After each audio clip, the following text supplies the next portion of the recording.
Fala pessoal, sou Mauro, economista do Porquê, e começa agora mais um episódio do Economista em Tudo.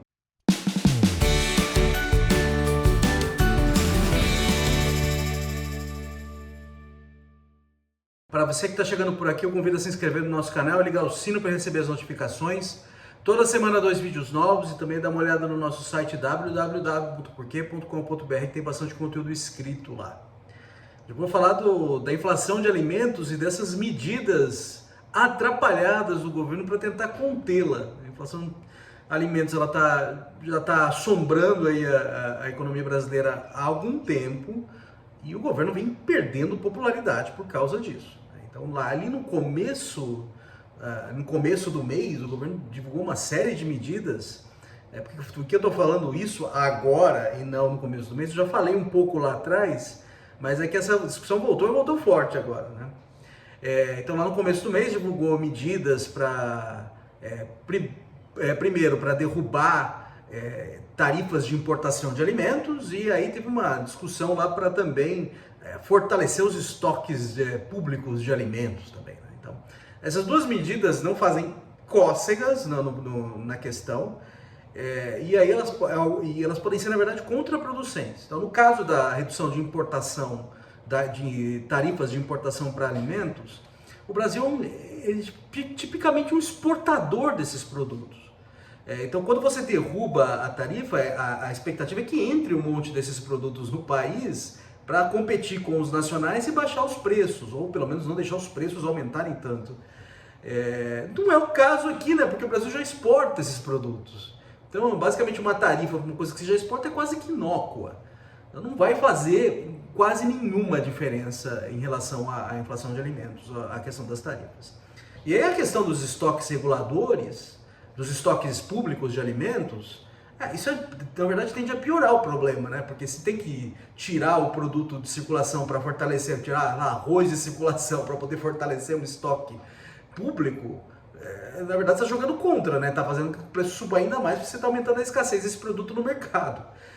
Então, assim, essas medidas foram medidas completamente atrapalhadas. Mas tem uma medida que tem o potencial de fazer alguma diferença, que é a redução de imposto sobre alimentos, em particular de ICMS. Só que o ICMS não é um imposto federal, é um imposto estadual. Então é aí que está o enrosco que está rolando agora, né?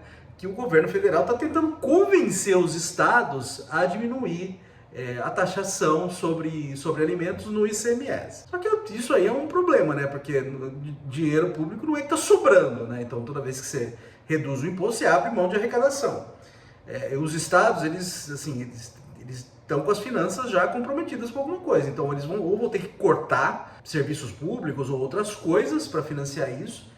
E outra coisa que acontece é que eles não podem emitir dívida também, os estados. Então eles vão ter que, para financiar isso, vão ter que cortar. Aumentar outros impostos, vão ter que cortar gasto em algum lugar. E obviamente isso é uma coisa complicada, eles estão resistindo a isso. Então o que os estados estão pedindo agora? Compensação do governo federal para poder fazer essa mudança, tá? Para não afetar tanto as suas finanças. E aí, o que isso provocaria no fim? Isso já pega um problema que seria dos estados, que o governo federal está tentando jogar o problema, passar o problema para os estados. E aí você transfere de volta para o governo federal.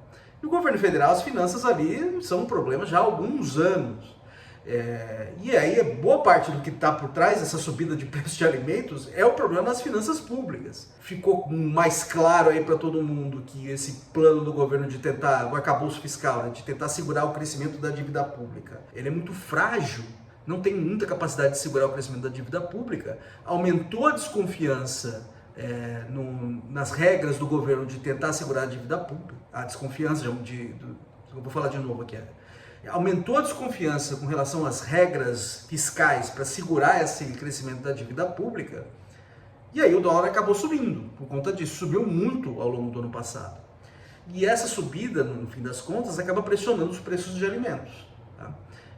Porque alimentos é o que a gente chama em economia de produtos que são comercializáveis, né? Que estão muito influenciados pelo comércio internacional. E quando o dólar sobe, eles acabam sendo pressionados. E se você faz uma medida desse tipo, que no fim das contas acaba piorando a situação fiscal, isso pode acabar jogando contra, tá? Tudo bem, pode ali ter um efeito ali temporário da queda do ICMS no preço dos alimentos, mas vai gerar um outro rombo em outro lugar que pode acabar piorando as coisas, que a raiz do problema ela não é resolvida, ela só, na verdade, piorado com esse problema, com esse tipo de medida. Tá? Mas vamos ver o que vai acontecendo, que acho que a discussão ainda vai rolar aí entre o governo e os estados e a gente, que no fim das contas é afetada por tudo isso. É isso aí, pessoal, muito obrigado por ter assistido o vídeo, a gente volta a conversar mais na semana que vem. Deem uma olhada no nosso site, tem bastante conteúdo escrito lá, o endereço é www.porquê.com.br. A gente também tem nas redes sociais, aqui no YouTube, no Facebook, no Instagram e no Twitter, no X. E é isso aí, até semana que vem, um abraço.